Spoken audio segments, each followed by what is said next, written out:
الله أكبر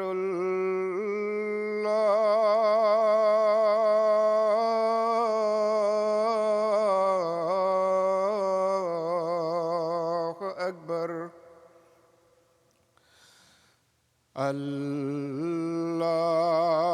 الله أكبر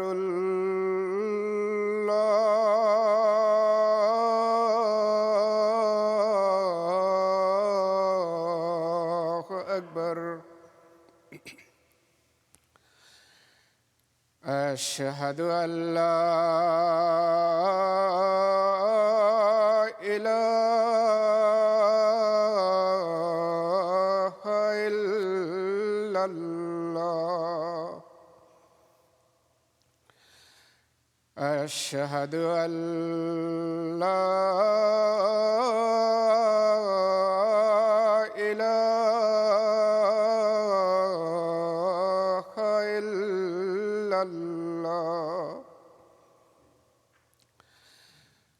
أشهد أن محمدًا رسول الله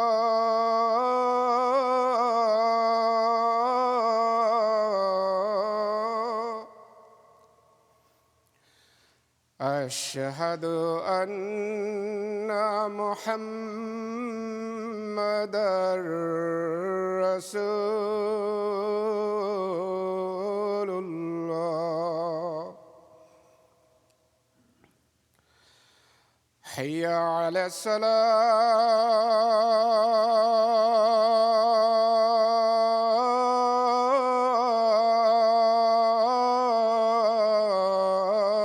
الصلاة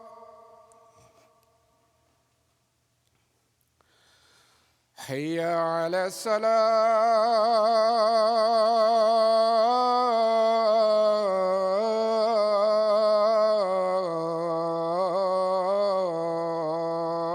الصلاة حي على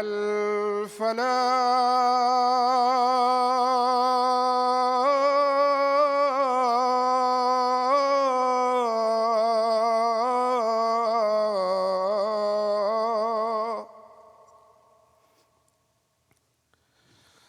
حي على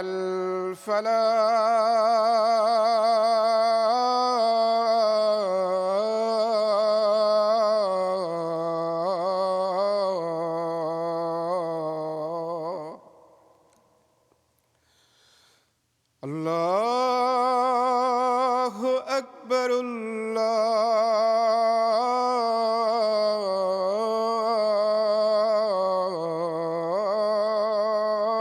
الله أكبر لا إله إلا الله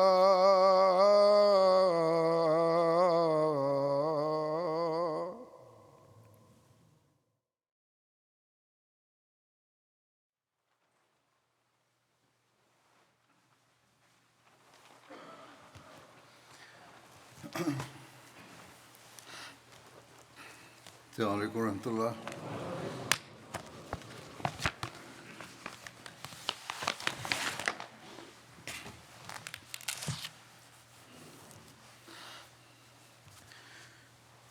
أشهد أن لا إله إلا الله وحده لا شريك له وأشهد أن محمدًا عبده ورسوله. أما بعد فأعوذ بالله من الشيطان الرجيم. بسم الله الرحمن الرحيم. الحمد لله رب العالمين الرحمن الرحيم مالك يوم الدين. إياك نعبد وإياك نستعين.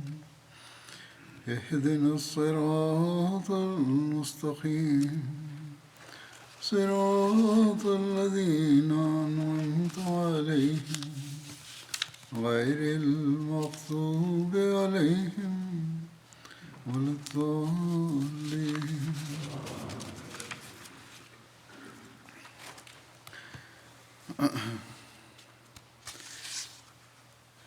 حضرت صلی اللہ علیہ وسلم کو جنگ میں جو زخم پہنچے تھے، اس کی تفصیل میں بعض روایات اس طرح ہیں. حضرت ابن عباس کی روایت کے مطابق اس موقع پر نبی اکرم صلی اللہ علیہ وسلم نے فرمایا: اشتد غضب اللہ علی من قتلہ النبی فی سبیل اللہ. اشتد غضب اللہ علی قوم دموا وجہ نبی اللہ. اللہ تعالیٰ کا غضب اس شخص پر سخت ہو جاتا ہے جسے اللہ کے نبی صلی اللہ علیہ وسلم نے اللہ کے راستے میں قتل کیا ہو، جسے اللہ کے نبی صلی اللہ علیہ وسلم نے اللہ کے راستے میں قتل کیا ہو. اور اللہ تعالیٰ کا غضب اس قوم پر سخت ہو جاتا ہے جس نے رسول اللہ صلی اللہ علیہ وسلم کا چہرہ خون آلود کر دیا ہو. طبرانی کی روایت ہے کہ جب نبی کریم صلی اللہ علیہ وسلم زخمی ہوئے تو فرمایا: اشتد غضب اللہ علی قوم کلموا وجہ رسول اللہ. اس قوم پر اللہ کا غضب انتہائی سخت ہو جاتا ہے جس نے رسول اللہ صلی اللہ علیہ وسلم کا چہرہ مبارک کو زخمی کیا. پھر تھوڑی دیر رک کر فرمایا: اللہم اغفر لقومی فإنہم لا یعلمون. اے اللہ میری قوم کو بخش دے کیونکہ وہ نادان ہے. صحیح ہے، ان کی روایت میں بھی یہی ہے کہ آپ صلی اللہ علیہ وسلم بار بار فرما رہے تھے: اللہم اغفر لقومی فإنہم لا یعلمون. اے اللہ میری قوم کو بخش دے کیونکہ وہ نادان ہے. بس آپ کی رحمت جو اللہ تعالیٰ کے رنگ میں کامل طور پر رنگی ہوئی تھی، اس حالت میں بھی غالب آئی جبکہ آپ زخمی تھے، خون بہہ رہا تھا. اور آپ نے پھر یہ دعا کی کہ اللہ تعالیٰ کا غضب بھڑکتا ہے جب لوگ اس کے نبی پر ظلم کرتے ہیں، اس کے پیارے پر ظلم کرتے ہیں. لیکن اے اللہ یہ ظلم جو کر رہے ہیں یہ لا علمی اور بیوقوفی کی وجہ سے کر رہے ہیں، ان کو بخش دے. ان پر ان کی غلطیوں کی وجہ سے عذاب نازل نہ کرنا. اللہم صلی علی محمد وعلی آل محمد. کیا شفقت و رحمت کا مظاہرہ ہے. صحیح بخاری میں یہ روایت اس طرح ہے: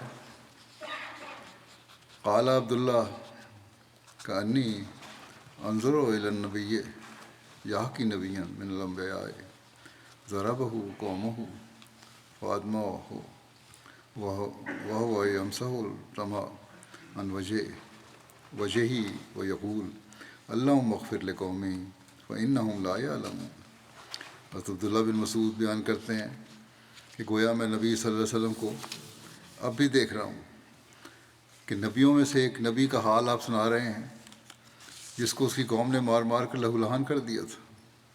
وہ اپنے چہرے سے خون پہنچ رہے تھے اور کہتے جاتے تھے کہ اے اللہ میری قوم کو بخش دے کیونکہ وہ نہیں جانتے. اس بارے میں حضرت مرزا بشیر احمد صاحب نے بھی سید خاتم النبیین میں تفصیل لکھی ہے کہ درے پہ پہنچ کر حضرت صلی اللہ علیہ وسلم نے حضرت علی کی مدد سے اپنے زخم دھوئے اور جو 2 کڑیاں آپ کے رخسار میں چبھ کر رہ گئی تھیں وہ ابو عبیدہ بن جراح نے بڑی مشکل سے اپنے دانتوں کے ساتھ کھینچ کر باہر نکالیں، حتیٰ کہ اس کوشش میں ان کے 2 دانت بھی ٹوٹ گئے.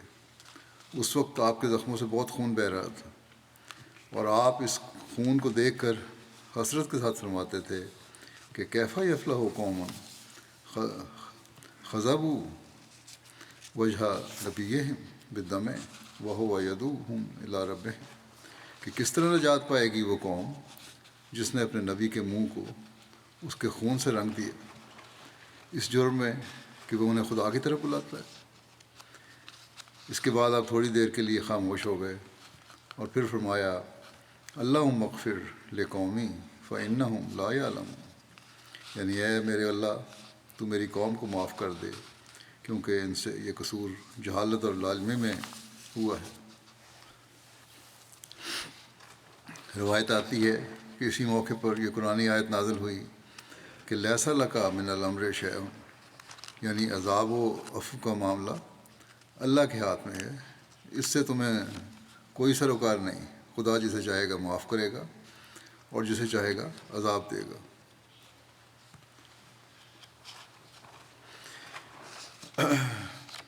فاطمۃ الزہرا یہ لکھتے ہیں کہ فاطمۃ الزہرا جو حضرت صلی اللہ علیہ وسلم کے متعلق وحشت ناک خبر سن کر مدینہ سے نکل آئی تھیں، وہ بھی تھوڑی دیر کے بعد احد میں پہنچ گئیں اور آتے ہی آپ کے زخم کو دھونا شروع کر دیا، مگر خون کسی طرح بند ہونے میں نہ آتا تھا۔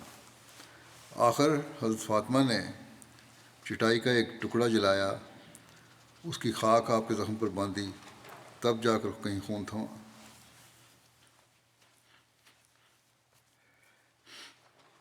دوسری خواتین نے بھی اس موقع پر زخمی صحابیوں کی خدمت کر کے ثواب حاصل کیا۔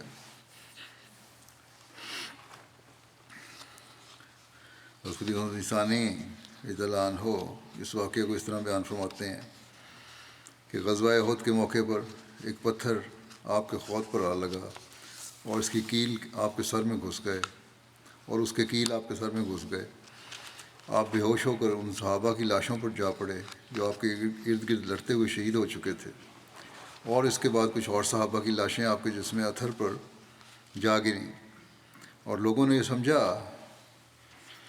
کہ آپ مارے جا چکے ہیں، مگر جب آپ کو گڑھے سے نکالا گیا اور آپ کو ہوش آیا تو آپ نے یہ خیال ہی نہ کیا کہ دشمن نے مجھے زخمی کیا ہے، میرے دانت توڑ دیے ہیں اور میرے عزیزوں اور رشتہ داروں اور دوستوں کو شہید کر دیا ہے، بلکہ آپ نے ہوش میں آتے ہی دعا کی کہ رب اغفر لقومی فإنہم لا یعلمون، میرے رب یہ لوگ میرے مقام کو شناخت نہیں کر سکے، اس لیے تو ان کو بخش دے اور ان کے گناہوں کو معاف فرما دے۔ احد میں فرشتوں کا حاضر ہونا اور ان کی لڑائی کرنے کے بارے میں بھی ذکر ملتا ہے۔ سعد بن وقاص بیان کرتے ہیں کہ میں نے احد کے دن رسول اللہ صلی اللہ علیہ وسلم کے دائیں اور بائیں دو آدمی دیکھے، ان پر سفید لباس تھا، بڑی سخت لڑائی کر رہے تھے۔ میں نے ان دونوں کو نہ اس سے پہلے دیکھا تھا اور نہ اس کے بعد دیکھا، یعنی جبرائیل علیہ السلام اور میکائیل علیہ السلام، اور اس کو بہقی نے روایت کیا ہے۔ پھر مجاہد نے روایت کیا ہے، فرماتے ہیں فرشتوں نے صرف بدر کے دن لڑائی کی تھی۔ بہقی کہتے ہیں کہ ان کی مراد یہ ہے کہ جب مسلمانوں نے رسول اللہ صلی اللہ علیہ وسلم کی نافرمانی کی اور رسول اللہ صلی اللہ علیہ وسلم کے دیے گئے حکم پر صبر نہیں کیا تو اس وقت فرشتوں نے لڑائی نہیں کی۔ یہ اشارہ درے والوں کی طرف ہے کہ جب انہوں نے اطاعت کا نمونہ دکھایا اور صبر کیا تو فرشتے حفاظت کر رہے تھے، جب انہوں نے بے صبری دکھائی تو فرشتوں نے اپنا سایہ اٹھا لیا۔ واللہ عالم۔ اس بارے میں محمد بن عمر نے اپنے شیوخ سے اللہ تعالیٰ کے فرمان بلا ان تصبروا و تتقوا کے بارے میں روایت کیا ہے کہ انہوں نے صبر نہیں کیا اور بھاگ گئے تو ان کی مدد نہیں کی گئی، اور ان سے یہ بھی روایت کیا گیا ہے کہ ان کے شیوخ نے کہا کہ مصعب بن عمیر شہید ہو گئے تو مصعب بن عمیر کی شکل میں ایک فرشتے نے جھنڈا پکڑ لیا، اور اس دن فرشتے حاضر ہوئے تھے لیکن انہوں نے قتال نہیں کیا۔ حارث بن سمہ ان حالات کا نقشہ کھینچتے ہوئے فرماتے ہیں کہ احد کے دن رسول اللہ صلی اللہ علیہ وسلم گھاٹی میں تھے، آپ صلی اللہ علیہ وسلم نے مجھ سے عبد الرحمن بن عوف کے بارے میں پوچھا تو میں نے عرض کیا کہ میں نے ان کو پہاڑ کی جانب دیکھا. تو آپ صلی اللہ علیہ وسلم نے فرمایا بے شک فرشتے ان کے ساتھ قتال کر رہے ہیں. حارث کہتے ہیں پھر میں عبد الرحمن کی طرف لوٹا تو میں نے ان کے سامنے 7 کفار کو مرے ہوئے دیکھا. تو میں نے کہا تیرا دایاں ہاتھ کامیاب ہو گیا, ان سب کو آپ نے قتل کیا ہے؟ انہوں نے کہا اس اور اس کو میں نے قتل کیا ہے, اور ان لوگوں کو ایسے شخص نے قتل کیا ہے جس کو میں نے نہیں دیکھا. تو میں نے کہا اللہ اور اس کے رسول نے ہم سے سچ کہا تھا, یعنی فرشتے ان کے ساتھ مل کر قتال کر رہے تھے. ابن سعد نے عبداللہ بن فضل بن عباس سے روایت کیا ہے, وہ فرماتے ہیں احد کے دن رسول اللہ صلی اللہ علیہ وسلم نے مصعب بن عمیر کو جھنڈا دیا تو مصعب شہید ہو گئے. تو اس جھنڈے کو ایک فرشتے نے مصعب کی صورت میں پکڑ لیا. تو رسول اللہ صلی اللہ علیہ وسلم فرمانے لگے اے مصعب آگے بڑھو. تو فرشتے نے آپ کی طرف متوجہ ہو کر کہا میں مصعب نہیں. تو رسول اللہ صلی اللہ علیہ وسلم پہچان گئے کہ یہ فرشتہ ہے, اس کے ذریعے آپ کی مدد کی گئی ہے. محمد بن ثابت بیان کرتے ہیں کہ رسول اللہ صلی اللہ علیہ وسلم نے احد کے دن فرمایا اے مصعب تو آگے بڑھ. تو عبد الرحمن بن عوف نے عرض کیا ہے اللہ کے رسول مصعب تو شہید نہیں کر دیے گئے؟ آپ نے فرمایا بالکل, لیکن ایک فرشتہ ان کا قائم مقام بنا ہے اور ان کا نام اس کو دے دیا گیا ہے. علامہ ابن عساکر نے سعد بن ابی وقاص سے روایت کیا ہے, وہ فرماتے ہیں کہ احد کے دن میں نے خود کو دیکھا کہ میں تیر چلاتا ہوں اور ان تیروں کو میرے پاس سفید کپڑوں والا خوبصورت شخص واپس لے آتا تھا. میں اس کو نہیں جانتا تھا, حتیٰ کہ اس کے بعد میں گمان کرتا تھا کہ وہ فرشتہ تھا. عمیر بن اسحاق سے روایت ہے کہ احد کے دن لوگ رسول اللہ صلی اللہ علیہ وسلم سے دور ہو گئے اور سعد آپ کے سامنے تیر اندازی کرتے رہے, اور ایک نوجوان ان کو تیر اٹھا کر دیتا. جب بھی تیر پھینکتے وہ اس کو اٹھا کر لے آتا. آپ نے فرمایا اے ابو اسحاق تیرا تیر چلا. جب جنگ سے فارغ ہوئے تو نوجوان کو کہیں آپ نے فرمایا اے ابو اسحاق تیر چلا. جب جنگ سے فارغ ہوئے تو نوجوان کو کہیں نہیں دیکھا اور نہ اس کو کوئی جانتا تھا. علامہ بہقی نے عروہ سے روایت کیا ہے کہ اللہ تعالیٰ کے فرمان وَلَقَدْ صَدَقَكُمُ اللَّهُ وعدہ کے بارے میں اللہ تعالیٰ نے ان سے صبر اور تقوی پر وعدہ کیا تھا کہ 5000 لگاتار فرشتوں کے ذریعے ان کی مدد کریں گے, اور اللہ تعالیٰ نے ایسا ہی کیا. لیکن جب انہوں نے رسول اللہ صلی اللہ علیہ وسلم کے حکم کی نافرمانی کی اور صفوں کو چھوڑ دیا, اور تیر اندازوں نے رسول اللہ صلی اللہ علیہ وسلم کی اس وصیت کو کہ اپنی جگہوں سے نہ ہٹنا کو چھوڑ دیا اور دنیا کا ارادہ کیا, تو ان سے فرشتوں کی مدد اٹھا لی. اور اللہ تعالیٰ نے یہ آیت نازل کی کہ وَلَقَدْ صَدَقَكُمُ اللَّهُ وَعْدَهُ اِذْتَحْسُونَهُمْ بِإِذْنِهِ, اور یقیناً اللہ نے تم سے اپنا وعدہ سچ کر دکھایا جب تم اس کے حکم سے ان کی بے حقی کر رہے تھے. تو اللہ تعالیٰ نے اپنا وعدہ سچ کر دکھایا اور ان کو فتح دکھائی, لیکن جب انہوں نے حکم عدولی کی تو ان کو آزمائش میں مبتلا کیا. اپنے خطبے میں حضرت خلیفہ مسیح رابع نے بھی یہ واقعہ بیان کیا ہے کہ صحابہ رضی اللہ عنہم بیان کرتے ہیں کہ جنگ بدر میں جب فرشتے دیکھے گئے ان کے سروں پر سیاہ پگڑیاں تھیں اور ان کی ایک یونیفارم تھی. صحابہ نے جب ان فرشتوں کو مختلف حالتوں میں دیکھا تو اسی طرح سیاہ پگڑیاں انہوں نے پہنی ہوئی تھیں. جب روایتیں اکٹھی ہوئیں تو وہ تعجب میں پڑ گئے, مگر جیسا کہ حضور صلی اللہ علیہ وسلم نے مصومین کی تفصیل فرمائی تھی ویسا ہی مقدر تھا, اور میں ہی ایسا ہوا. اسی طرح جنگ احد میں جو فرشتے دکھائی دیے ان کے سروں پر بطور نشان سرخ پگڑیاں تھیں. سرخ رنگ میں کچھ غم کا پیغام بھی تھا, کیونکہ جتنا دکھ صحابہ کو جنگ احد میں حضور صلی اللہ علیہ وسلم کے زخموں کی وجہ سے پہنچا, ویسا دکھ حضرت صلی اللہ علیہ وسلم کی ساری زندگی میں کبھی صحابہ کو نہیں پہنچا. ایک غم کے بعد دوسرے غم کی خبر ان کو ملی. اور وہ غموں سے نڈال ہو گئے۔ بس اس غزوے میں فرشتوں کی علامت کی بھی کے لیے بھی ایک ایسا رنگ چنا گیا جس میں غم اور خون اور دکھ کا پہلو شامل تھا، یعنی سرخ رنگ۔ صحابہ کی ثابت قدمی اور جانثاری کے واقعات بھی بہت ہیں، کس طرح انہوں نے حضرت صلی اللہ علیہ وسلم کی ساتھ کی حفاظت میں اپنی جانیں قربان کی۔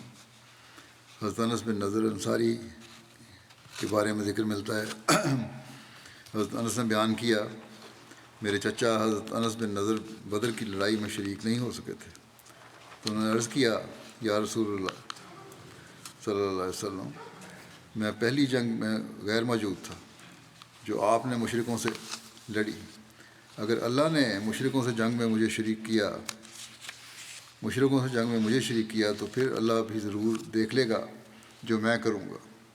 بس جب احد کا دن ہوا اور مسلمان میدان جنگ سے ہٹ گئے تو انہوں نے عرض کی، اے اللہ، جو انہوں نے کیا ہے میں تیرے حضور اس کی مدد کرتا ہوں۔ ان کی مراد ان کے ساتھی تھے، یعنی جو مسلمان ادھر ادھر ہو گئے تھے۔ اور پھر کہا کہ میں تیرے حضور برات کا اظہار کرتا ہوں اس سے جو انہوں نے کیا۔ ان کی مراد مشرکین سے تھی۔ پھر وہ آگے بڑھے تو حضرت سعد بن معاذ ان کو سامنے سے ملے۔ انہوں نے کہا، اے سعد بن معاذ،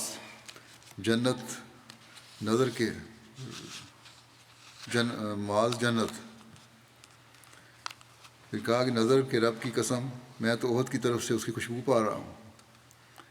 حضرت سعد نے عرض کیا، یا رسول اللہ صلی اللہ علیہ وسلم، پھر جو کچھ انہوں نے کیا میں نہ کر سکا۔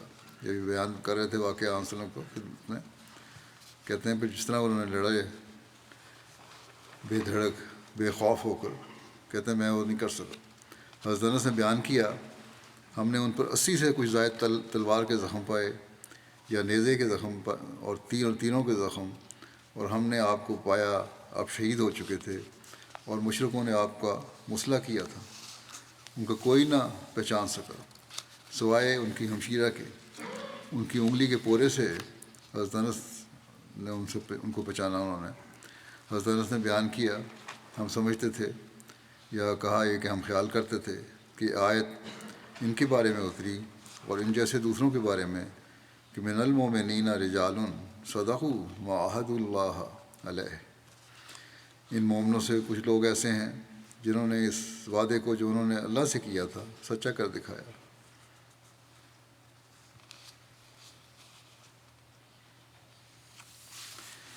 ابن اسحاق کہتے ہیں، انس بن مالک کے چچا انس بن نضر کا گزر طلحہ بن عبید اللہ اور عمر بن خطاب وغیرہ مہاجرین اور انصار کے چند لوگوں کے پاس ہوا۔ یہ لوگ بیٹھے ہوئے تھے۔ انس نے ان سے کہا، تم لوگ کیوں بیٹھے ہوئے ہو؟ انہوں نے کہا، رسول اللہ صلی اللہ علیہ وسلم تو قتل ہو گئے۔ انس نے کہا، پھر تم رسول اللہ صلی اللہ علیہ وسلم کے بعد زندہ رہ کر کیا کرو گے؟ جس طرح ان کا انتقال ہوا تم بھی اسی طرح مر جاؤ۔ پھر انس کفار کی طرف متوجہ ہوئے اور اس قدر لڑے کہ آخر شہید ہو گئے۔ انہی کے نام پر انس بن مالک کا نام رکھا گیا۔ انس بن مالک بیان کرتے ہیں، اس روز ہم نے انس بن نضر کو اس حال میں پایا کہ ان کے جسم پر 70 زخموں کے نشان تھے اور ان کی لاش کو کوئی نہ پہچان سکا سوائے ان کی بہن کے۔ انہوں نے انگلیوں کے پوروں سے ان کو پہچانا۔ اس بارے میں حضرت مرزا بشیر احمد صاحب لکھتے ہیں کہ اس وقت نہایت خطرناک لڑائی ہو رہی تھی اور مسلمانوں کے واسطے ایک سخت ابتلاء اور امتحان کا وقت تھا، اور حضرت صلی اللہ علیہ وسلم کی شہادت کی خبر سن کر بہت سے صحابہ ہمت ہار چکے تھے اور ہتھیار پھینک کر میدان سے ایک طرف ہو گئے تھے۔ انہی میں حضرت عمر بھی تھے۔ چنانچہ یہ لوگ اسی طرح میدان جنگ کے ایک طرف بیٹھے تھے کہ اوپر سے ایک صحابی انس بن نضر انصاری آ گئے اور ان کو دیکھ کر کہنے لگے، تم لوگ یہاں کیا کرتے ہو؟ انہوں نے جواب دیا، رسول اللہ صلی اللہ علیہ وسلم نے شہادت پائی، اب لڑنے سے کیا حاصل ہے؟ انس نے کہا کہ یہی تو لڑنے کا وقت ہے، تا جو موت رسول اللہ صلی اللہ علیہ وسلم نے پائی وہ ہمیں بھی نصیب ہو، اور پھر آپ صلی اللہ علیہ وسلم کے بعد زندگی کا کیا لطف ہے۔ پھر ان کے سامنے سعد بن معاذ آئے تو انہوں نے کہا سعد مجھے تو پہاڑی سے جنتی خوشبو آ رہی ہے۔ یہ کہہ کر انس دشمنوں کی صفوں میں گھس گئے اور لڑتے لڑتے شہید ہوئے۔ جنگ کے بعد دیکھا گیا تو ان کے بدن پر 80 سے زیادہ زخم تھے اور کوئی پہچان نہ سکتا تھا یہ کس کی لاش ہے۔ آخر ان کی بہن نے ان کی انگلی دیکھ کر شناخت کیا۔ حضرت خلیفہ ثانی نے بھی اس بارے میں بیان فرمایا ہے کہ حضرت انس کے چچا جب جنگ احد ہوئی وہ بھی اس لڑائی میں شامل ہوئے اور انہیں خوب داد شجاعت دی، خوب لڑے اور خوب محمد صلی اللہ علیہ وسلم کو کفار کے حملوں سے بچایا۔ آخر فتح ہوئی اور فتح کے بعد مسلمان دشمن کے قیدی بنانے اور اس کا مال و اسباب جمع کرنے میں مشغول ہو گئے۔ نادان دشمن اس کا نام لوٹ مار رکھتا ہے۔ مسلمان فرماتے ہیں کہ یہ جو جنگ ختم ہو گئی، مال غنیمت اکٹھا کر رہے تھے تو دشمن اس کا نام لوٹ مار رکھتا ہے، حالانکہ یہ لوٹ مار نہیں ہوتی بلکہ دشمن کو کمزور کرنے کا ایک ذریعہ ہوتا ہے۔ بہرحال انہوں نے سمجھا کہ اب میرا فرض پورا ہو گیا ہے۔ انہیں بھوک لگی ہوئی تھی اور چند کھجوریں ان کے پاس تھیں۔ وہ میدان جنگ سے کچھ پیچھے ہٹ کر فتح کی خوشی میں ٹہلنے لگ گئے اور کھجوریں کھانے لگے۔ کھجوریں کھاتے اور ٹہلتے ٹہلتے وہ ایک طرف آئے تو انہوں نے دیکھا کہ ایک پتھر ہے جس پر حضرت عمر بیٹھے ہوئے رو رہے ہیں۔ وہ ان کو دیکھ کر حیران ہو گئے کہ آج تو ہنسنے کا دن ہے، خوش ہونے کا دن ہے، مبارکبادیوں کا دن ہے، ایسے موقع پر یہ رو کیوں رہے ہیں؟ چنانچہ وہ حضرت عمر سے مخاطب ہوئے اور انہوں نے کہا کہ ارے میاں، آج تو خوشی کا دن ہے کہ اللہ تعالیٰ نے مسلمانوں کو فتح دی اور تم اس وقت رو رہے ہو۔ حضرت عمر نے کہا شاید تمہیں پتہ نہیں کہ فتح کے بعد کیا ہوا۔ انہوں نے کہا کیا ہوا؟ حضرت عمر نے کہا دشمن کا لشکر پیچھے سے آیا اور اس نے دوبارہ حملہ کر دیا، جس کا نتیجہ یہ ہوا کہ اسلامی لشکر تتر بتر ہو گیا اور رسول کریم صلی اللہ علیہ وسلم شہید ہو گئے۔ اس انصاری نے کہا کہ عمر تو پھر بھی یہ رونے کا کون سا مقام ہے؟ ایک کھجور ان کے ہاتھ میں رہ گئی تھی، وہ انہوں نے اسی وقت پھینک دی اور اسے کہا، یعنی کھجور کو مخاطب کر کہا کہ تیرے اور میرے خدا کے درمیان، اور حضرت عمر کچھ کہا ہوگا یا کھجور کو، بہرحال کہ تیرے اور میرے خدا کے درمیان سوائے اس ایک کھجور کے اور ہے کیا؟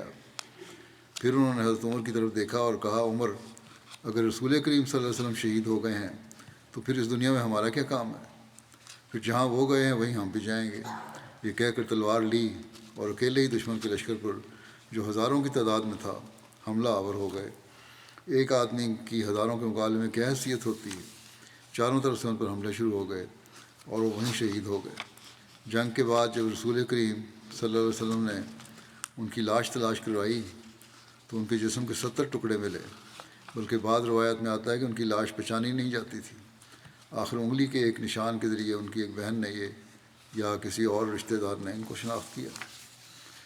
پھر دوبارہ ایک جگہ اس واقعے کو یوں بیان فرمایا آپ نے کہ احد کی جنگ میں جب حضرت صلی اللہ علیہ وسلم کی شہادت کی خبر مشہور ہوئی تو انہوں نے، یعنی حضرت انس کے چچا نے، حضرت عمر کو ایک ٹیلے پر بیٹھے اور روتے ہوئے دیکھا۔ تو دریافت کیا کہ عمر رونے کی کیا بات ہے جبکہ مسلمانوں کو فتح ہو گئی ہے؟ حضرت عمر نے جواب دیا کہ تمہیں پتہ نہیں کہ رسول کریم صلی اللہ علیہ وسلم شہید ہو گئے ہیں؟ حضرت انس کے چچا نے جب یہ بات سنی تو اس وقت وہ کھجوریں کھا رہے تھے اور صرف ایک کھجور ہاتھ میں تھی، اسے اٹھا کر پھینک دیا اور کہا کہ میرے اور خدا کے درمیان اس کے سوا اور کون سی روک ہے؟ اور اپنے عشق کے لحاظ سے حضرت عمر کی طرف حقارت سے دیکھا اور کہا عمر، جب حضرت صلی اللہ علیہ وسلم اگلے جہاں چلے گئے تو تم یہاں بیٹھے کیوں روتے ہو؟ جہاں آپ گئے وہیں ہم چلتے ہیں۔ اور اکیلے ہی دشمن کے 3000 کے لشکر پر حملہ کر دیا۔ کفار بھی آپ کو شاید پاگل سمجھتے ہوں گے۔ آپ نے لڑتے لڑتے شہادت پائی اور جب جنگ کے بعد آپ کی لاش تلاش کروائی گئی تو 70 ٹکڑے ملے، جوڑ جوڑ الگ ہو چکا تھا۔ ان کی شہادت کے واقعات کو مسلم موعود نے مختلف جگہوں پر تفصیل کے ساتھ بیان فرمایا ہے۔ بعض جگہ تفصیل سے زیادہ لمبی ہے، بعض جگہ کم۔ ایک جگہ آپ فرماتے ہیں کہ ایک حدیث میں آتا ہے کہ حضرت مالک بن انس، ایک انصاری صحابی جو غلطی کی وجہ سے جنگ بدر میں شامل ہونے سے رہ گئے تھے، جب انہوں نے بدری صحابہ سے بدر کی جنگ کے کارنامے سنے تو جوش سے اٹھ کر ٹہلنے لگ گئے اور کہنے لگے یہ کیا بات ہے؟ جب مجھے موقع ملا تو میں بتاؤں گا۔ کہ مومن کیسی قربانیاں کرتا ہے۔ چنانچہ احد کی لڑائی میں وہ شامل ہوئے، اور جب پیچھے کی طرف سے ایک دم حملہ کی وجہ سے مسلمانوں کے قدم اکھڑ گئے اور وہ میدان جنگ سے ہٹ کر کچھ فاصلے تک آ گئے، اور رسول اکرم صلی اللہ علیہ وسلم اکیلے رہ گئے، اور کفار کے پتھراؤ کی وجہ سے زخمی ہو کر دوسرے زخمیوں کے جسموں پر گر گئے، اور اتنے میں کچھ اور لوگ زخمی ہو کر آپ پر گر گئے، اور چند منٹ کے بعد لوگوں نے آپ کو غائب دیکھ کر سمجھ لیا کہ آپ صلی اللہ علیہ وسلم شہید ہو گئے ہیں۔ تو بعض لوگوں نے دوڑ کر مدینے میں جو احد کے قریب ہی تھا یہ مشہور کر دیا کہ رسول کریم صلی اللہ علیہ وسلم شہید ہو گئے ہیں۔ یہ خبر ان لوگوں پر بھی جو میدان جنگ سے صرف تھوڑے فاصلے پر پیچھے تھے بجلی کی طرح گری۔ ان میں حضرت عمر بھی تھے، وہ ایک پتھر پر بیٹھے ہوئے رو رہے تھے کہ مالک بن انس جنہوں نے جنگ سے پہلے کھانا نہیں کھایا تھا 2-3 کھجوریں کھاتے ہوئے ان کے پاس سے گزرے، اور چونکہ وہ اس وقت میدان جنگ سے آئے ہوئے تھے جب مسلمان فاتح ہو چکے تھے اور کفار شکست کھا چکے تھے، اور حضرت عمر اس وقت میدان جنگ سے آئے تھے جبکہ پیچھے کی طرف سے دشمن نے دوبارہ حملہ کیا تھا، اور رسول کریم صلی اللہ علیہ وسلم زخمی ہو کر گر گئے تھے، اور بعض صحابہ نے سمجھ لیا تھا کہ آپ شہید ہو گئے ہیں، اس لیے آپ رو رہے تھے، یعنی حضرت عمر رسول رو رہے تھے، اور مالک خوش تھے کہ ہم کو فتح نصیب ہو چکی ہے۔ بس ان کا رونا مالک کو عجیب معلوم ہوا، اور وہ حیرت سے حضرت عمر کو دیکھنے لگ گئے اور کہنے لگے، عمر یہ خوشی کا موقع ہے، یہ رونے کا؟ اللہ تعالیٰ نے مسلمانوں کو فتح دی ہے، ہمیں تو خوشی منانی چاہیے۔ حضرت عمر نے سر اٹھا کر ان کی طرف دیکھا اور کہا، مالک شاید تمہیں معلوم نہیں کہ بعد میں جنگ کا نقشہ بدل گیا، دشمن نے پہاڑی کے پیچھے سے آ کر دوبارہ حملہ کر دیا، اور اچانک حملہ کی تاب نہ لا کر اسلامی لشکر بکھر گیا، اور رسول کریم صلی اللہ علیہ وسلم شہید ہو گئے۔ اس وقت مالک کے ہاتھ میں آخری کھجور تھی، انہوں نے کھجور اٹھا کر زمین پر پھینک دی اور کہا، میرے اور میرے محبوب کے درمیان سوائے اس کھجور کے اور کیا حائل ہے؟ پھر حضرت عمر کو دیکھا اور کہا، جو کچھ تم کہتے ہو اگر وہ سچ ہے تو پھر بھی رونے کا موقع نہیں، ہمیں بھی ادھر جانے کی تیاری کرنی چاہیے جدھر ہمارا محبوب گیا ہے۔ یہ کہہ کر تلوار میان سے نکال لی اور دشمن کے جمع غفیر پر جا پڑے۔ اکیلا آدمی سینکڑوں آدمیوں کا کیا مقابلہ کر سکتا ہے؟ تھوڑی ہی دیر میں ٹکڑے ٹکڑے ہو کر ان کا جسم زمین پر بکھر گیا، اور جب خدا تعالیٰ نے پھر مسلمانوں کو غلبہ دیا اور رسول کریم صلی اللہ علیہ وسلم نے فرمایا، مالک بن انس کو تلاش کرو، وہ کہاں ہیں؟ تو لوگوں نے آ کر خبر دی کہ ان کا تو کہیں پتہ نہیں لگتا۔ آپ نے پھر ان کی تلاش کا حکم دیا۔ اتنے میں ان کی بہن مدینہ سے یہ وحشت ناک خبر سن کر کہ رسول کریم صلی اللہ علیہ وسلم شہید ہو گئے ہیں دوڑتی ہوئی میدان میں پہنچی،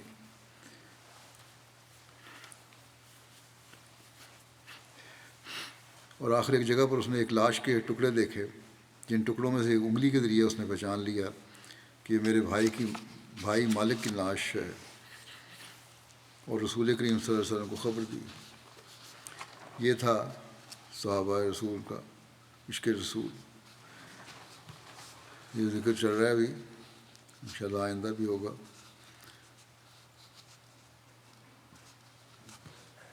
دعاؤں میں آج کل یمن کے احمدیوں کے لیے بھی دعا کریں، وہ کافی مشکلات میں گرفتار ہیں آج کل۔ اسی طرح مسلم امہ کے لیے دعا کریں، اللہ تعالیٰ ان کو میں بھی اکائی اور وحدت پیدا کرے اور عقل اور سمجھ دے۔ دنیا کے عمومی حالات کے لیے بھی دعا کریں، بڑی تیزی سے جنگ کی طرف بڑھ رہی ہے، اللہ تعالیٰ رحم فرمائے۔ میں نماز کے بعد 2 جنازے غائب بھی پڑھاؤں گا۔ پہلا جنازہ جس کا ذکر کروں گا وہ مکرم حافظ ڈاکٹر عبدالحمید گمانگا صاحب، نائب امیر سیرا لیون ہیں۔ 13 جنوری کو مختصر علالت کے بعد 45 سال کی عمر میں بقضاء الہی وفات پا گئے۔ انا للہ و انا الیہ راجعون۔ مرحوم اللہ تعالیٰ کے فضل سے موسی تھے۔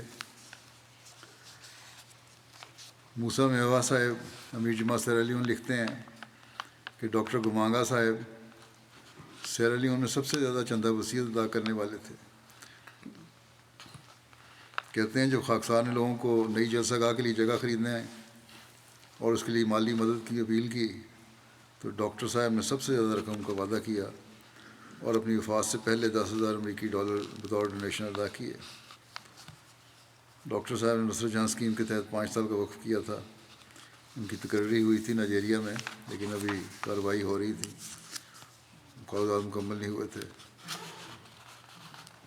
اس عرصے میں ان کو ہمارے ایک پاکستانی ڈاکٹر کے جانے کی وجہ سے فری ٹاؤن کے ہسپتال میں ہی خدمت کی توفیق ملی، اور بہت محنت سے انہوں نے کام کیا وہاں. اور اس عرصے کے دوران ان کو ہسپتال سے اپنے حصے کی جتنی بھی رقم ملی وہ انہوں نے ہسپتال کو عطیہ کر دی، اور ہسپتال کی تزئین و مرمت کا کام کروایا. یہ رقم لوکل کرنسی میں 2 لاکھ لیون بنتے ہیں. خلافت سے بہت محبت تھی. ان کی زندگی کا سب سے بڑا افسوس جس پہ میں افسوس کرتے یہی تھا کہ خلیفہ وقت سے ملاقات نہیں ہو سکی. میرے سے ملاقات کی بہت کوشش کی لیکن ویزا نہیں ان کو ملا. 2 دفعہ کوشش کی. میڈیکل سروس کے دوران ضرورت مند مریضوں کا مفت علاج کرتے تھے. کئی احمدی طلباء جن کے والدین ان کی کالج فیس ادا نہیں کر سکتے تھے، ڈاکٹر صاحب ان کی مدد کرتے تھے. نہایت ایماندار، محنتی اور دوسروں کی مدد کرنے والے تھے. ان کی شادی ہمارے یہاں جو ٹومی کالوں صاحب ہیں ان کی چھوٹی بہن سے ہوئی تھی، دیا یاتا کمانگا سے. ان کے 2 بچے ہیں چھوٹے، 3 سال، تقریباً 4 سال اور ایک 2 سال کا بیٹی اور بیٹا.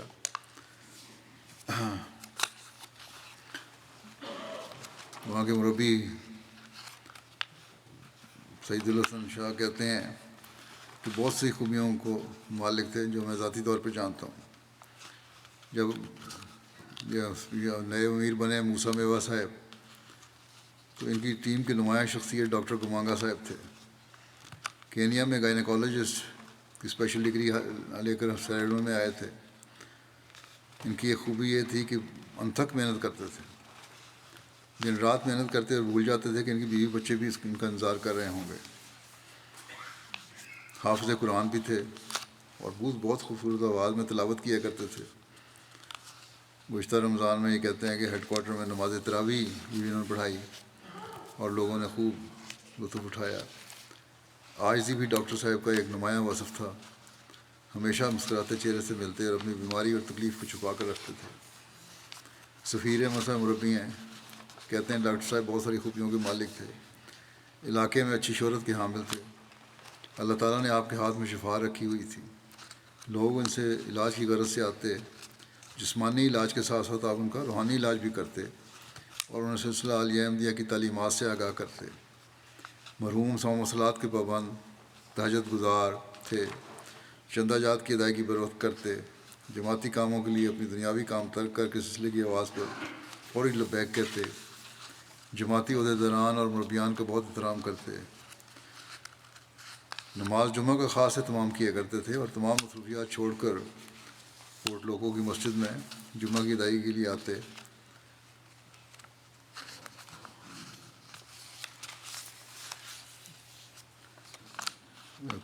عبدالحی کروما صاحب نائب امیر ثانی کہتے ہیں کہ ڈاکٹر کمانگا صاحب سیریلیون کی لوکل زبان مینڈے کے ترجمہ قرآن کمیٹی کے ممبر بھی تھے.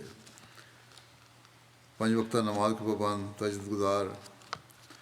کہتے ہیں صحیح معنوں میں وقف زندگی تھے. یہ سرکاری ڈیوٹی کرنے کے بعد احمدیہ ہسپتال جاتے، مغرب کے وقت تک وہاں کام کرتے اور اس کے بعد مشن ہاؤس تشریف لے آتے. رات دیر تک کام کرتے اور پھر گھر جاتے.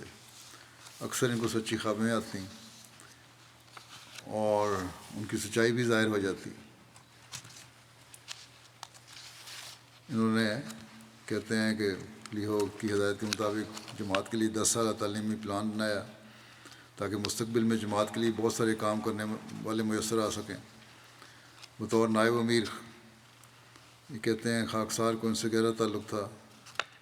جماعت سے محبت، حقوق اللہ اور حقوق العباد کی ادائیگی، سخاوت، عاجزی، مالی قربانی، بہت سی اچھی عادات تھیں ان میں. علامہ سیسی صاحب کہتے ہیں کہ انہوں نے 1989 میں جامعۃ المبشرین سیریلیون میں داخلہ لیا. 91 میں پڑھائی مکمل کی. پڑھائی میں بہت اچھے نمبر لیے، ہمیشہ اعلیٰ نمبروں سے پاس ہوتے تھے. پہلی تقرری ہوئی جہاں تو وہیں انہوں نے قرآن کریم حفظ کرنا شروع کر دیا، خود اپنے طور پر قرآن کریم حفظ کیا۔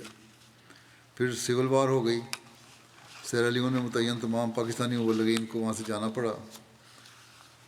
ڈاکٹر صاحب پھر فری ٹاؤن آ گئے، مشنری کام کرتے رہے، قائم مقام امیر بھی رہے اس عرصے میں۔ یہاں سے مرکزی طرف سے سیرا لیون کے جماعت کے لیے کچھ سامان بھیجا گیا، باغیوں نے کو پتہ چلا، انہوں نے مشن ہاؤس پہ حملہ کیا، باہر یہ لوگ چھپ گئے چھت کے اوپر اندر سیلنگ میں، لیکن ایک یہ جو بیان کرنے والے ہیں یہ ان کے قابو آ گئے باغیوں کے، انہوں نے ان کے سر پہ گولی رکھ کے کہا اچھا ہم تمہیں مار دیں گے، چابیاں دو اسٹور کی۔ تو جب یہ حالت دیکھی کہ باقی وہ خطرناک صورت ہے تو ڈاکٹر گمانگا صاحب کے پاس چابیاں تھیں، فوراً نیچے آئے اور چابیاں دے دیں، لیکن باہر انہوں نے اس میں سے تھوڑا سا سامان لیا اور چلے گئے۔ خالد محمود صاحب لکھتے ہیں کہ ڈاکٹر صاحب خلافت کے بہت ہی محبت اور اخلاص کا تعلق رکھنے والے تھے، مخلص انسان تھے، بہت عزت، سب کی بہت عزت کرتے تھے، جماعت کا درد رکھنے والے، ہر چھوٹے بڑے کے ساتھ بہت عزت سے پیش آتے، جماعت کی ترقی کے لیے کوئی بھی مشورہ دیتا تو فوراً مان جاتے، کہتے کہ جماعت میں ایسے مخلص ہونے چاہیے جو ہر پل جماعت کی ترقی کی کوشش میں لگے رہیں۔ اور پھر کہتے ہیں کہ بہت کم ایسے انسان دیکھے ہیں جو غلط کو غلط اور صحیح کو صحیح کہنے والے ہوں۔ ڈاکٹر صاحب ایک نڈر اور بہادر انسان تھے، خوب بات کرنے کا انداز بڑا خوبصورت تھا، نرم لہجے میں ہر کسی سے بات کرتے،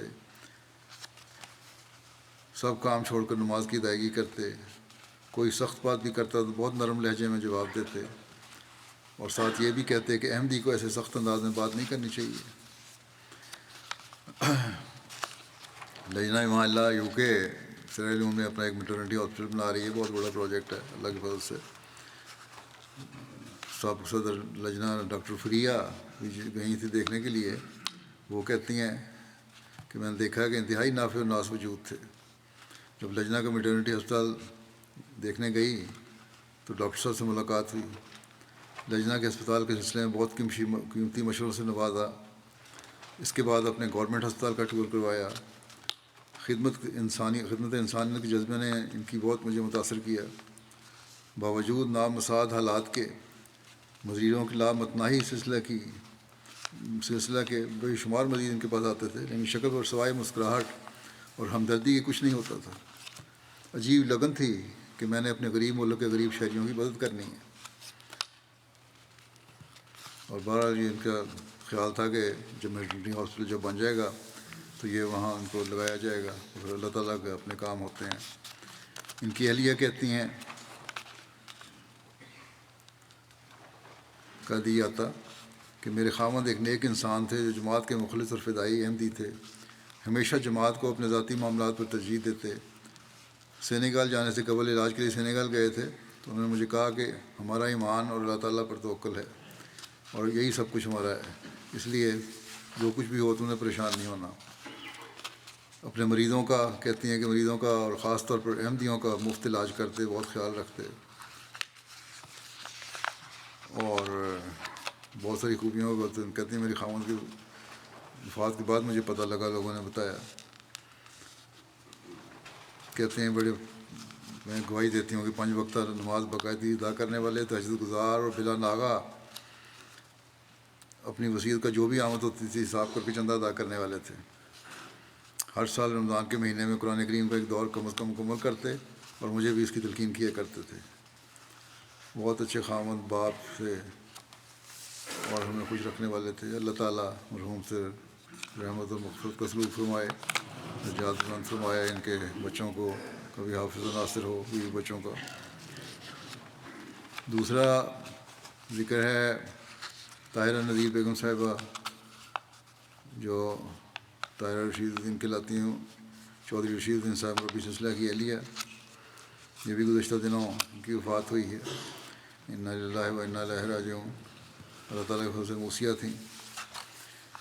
ان کے خاندان میں احمدیت کا نفوذ ان کے دادا حضرت چودھری غلام حسین صاحب کے ذریعے ہوا تھا، اسی طرح ان کے نانا حضرت چودھری غلام حیدر صاحب دھاری وال بھی حضرت مسیح علیہ السلام کے صحابی تھے۔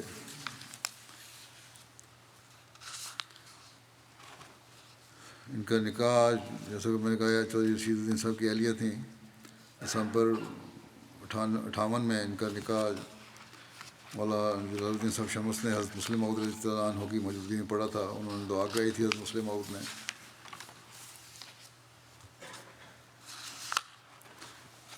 تو یہ اپنی ایک خواب کا بھی ذکر کرتی ہیں.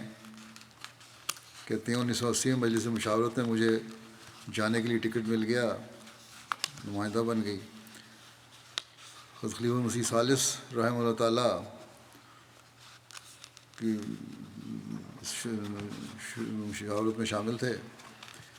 مجلس میں صحابہ پر یہ بحث ہو رہی تھی کہ کون صحابی میں شامل ہو اور کون نہیں عمر کے لحاظ سے. کہتی ہیں گھر آ کے میں نے بڑی حسرت سے کہا کہ اللہ میاں کبھی میں بھی اس وقت ہوتی تو میں بھی صحابیات میں شامل ہوتی. کہتی ہیں اس دوران میں نے خواب دیکھا اور حضرت مسیح علیہ السلام کی زیارت ہوئی. حضور پر نور میرے گھر میں دائیں کروٹ پر لیٹے ہوئے ہیں. میں سرحانے کی طرف جا کر کھڑی ہو جاتی ہوں. حضور علیہ السلام نے بڑی محبت سے میری طرف دیکھا اور پوچھا کہ کس طرح آئی ہو. میں نے عرض کیا کہ حضور میں آپ کو دبانا چاہتی ہوں. حضور نے اپنا دائیں ہاتھ مجھے دیا اور میں کافی دیر تک دباتی رہی. اس کے بعد حضور مغرب کی نماز کے لیے صحن میں تشریف لے گئے. میں بھی باہر صحن میں جاتی ہوں تو دیکھتی ہوں کہ بہت ہجوم ہے اور لوگ کھڑکیوں اور روشن دانوں پر حضور کی زیارت کے لیے چڑھے ہوئے ہیں. ان سے پوچھتی ہوں کہ آپ کو کیسے پتہ لگا؟ حضور میرے گھر آئے. انہوں نے کہا بس تمہارے گھر آئے اور ہمیں پتہ نہیں لگا یہ کس طرح ہو سکتا ہے. تو کہتے ہیں کوئی بیجی ہیں ان کی چک 37 والی, وہ روٹی پکا رہے تھے. ان کو میں نے کہا آواز دے کے کہ روٹی پکانی چھوڑیں, حضور ہمارے گھر آئے ہیں حضرت مسیح علیہ السلام, انہیں آ کے دیکھیں. اور اس کے بعد میں کہتی ہوں کہ شورا میں تو کہتے تھے کہ حضور کو دیکھنے سے صحابہ میں شامل ہو جاتے ہیں. میرے گھر تو حضور 2 دن اور 1 رات ٹھہرے ہیں, میں تو صحابہ میں شامل ہو گئی ہوں. تو کہتی ہیں اللہ تعالیٰ کا بے انتہا شکر ہے, کس طرح ادا کروں. ان کے بیٹے ڈاکٹر علیم الدین ہیں, یہیں رہتے ہیں.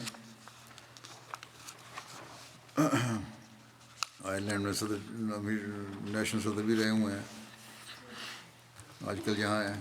یہ کہتے ہیں کہ اللہ تعالیٰ نے ہماری والدہ کو بے شمار خوبیوں سے نوازا تھا. ان میں نمایاں طور پر تعلق باللہ, اللہ تعالیٰ سے ذاتی محبت اور عشق کا تعلق تھا, اور اللہ تعالیٰ کی طرف سے عطا کردہ قبول دعا کی صفات کافی نمایاں تھیں. رویا صاحب رویا کشف تھیں. خلافت احمدیہ کے ساتھ ذاتی عشق و محبت تھا جو ساری زندگی نمایاں رہا, اور اس کو اپنی اولاد میں بھی انہوں نے جاری رکھنے کی کوشش کی. اور پھر کہتے ہیں کہ بچپن میں ہمارے گھر میں جن جن بزرگ ہستیوں کا ذکر ہوتا تھا, جو والدہ ذکر کرتی تھیں, کوئی دنیاوی لحاظ سے نمایاں حیثیت نہیں ہوتی تھی, بلکہ خلفاء ہوتے تھے یا بزرگ خواتین کے نام بچپن سے ہمارے کانوں میں گونجتے رہے. اور ان سب بزرگوں کو والدہ صاحبہ دعا کے لیے مسلسل کہتی رہتی تھیں. یہ نہیں کہ خود دعا گوائیں تو دوسروں کو نہیں کہنا, خود بھی کہتی تھیں لوگوں کو جا کے.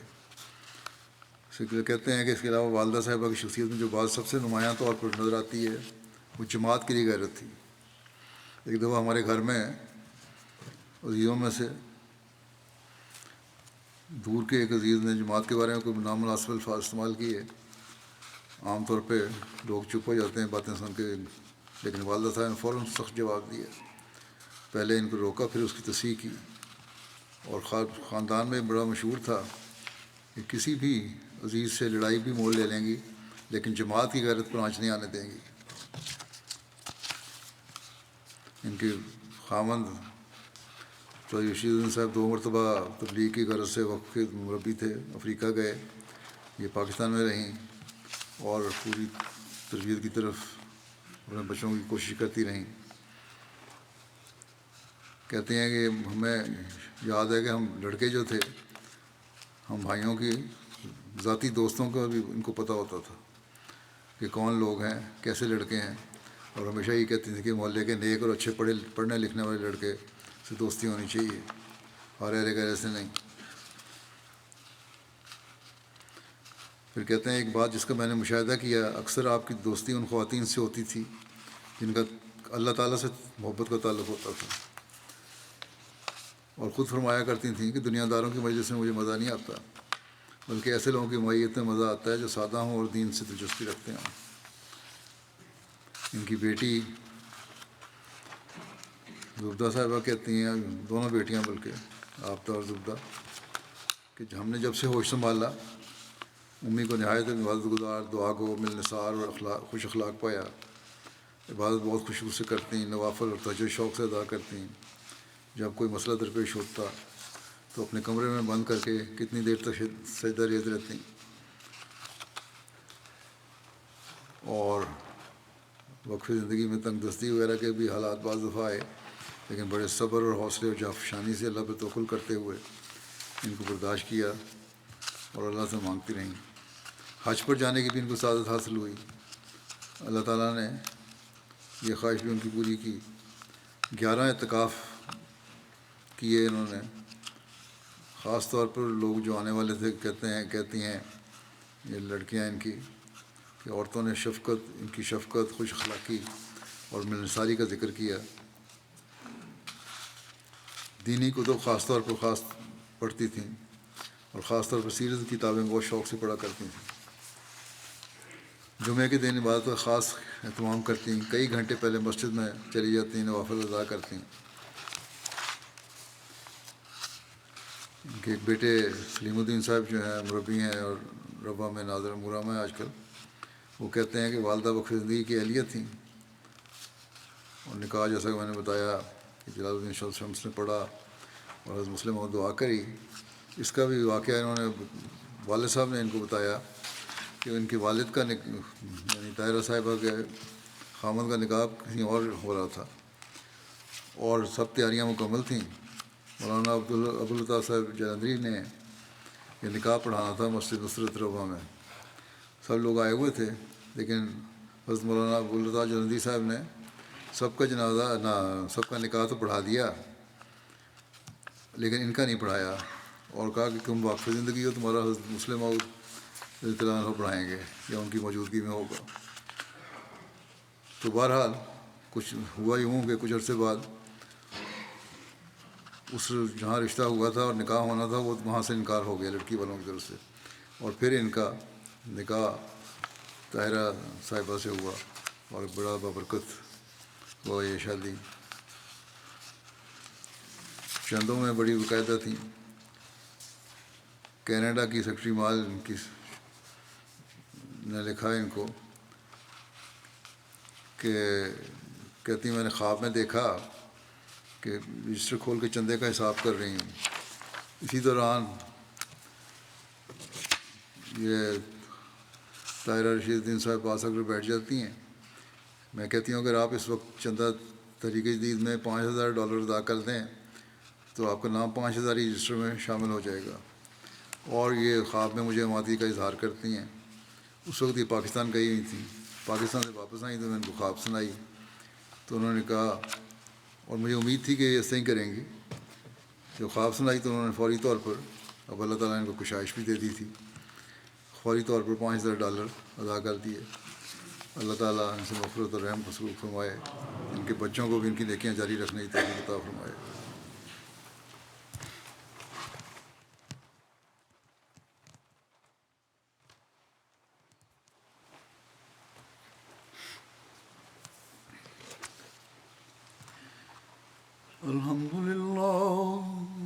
الحمد لله نحمده ونستعينه ونستغفره ونؤمن به ونتوكل عليه ونعوذ بالله من شرور أنفسنا ومن سيئات أعمالنا.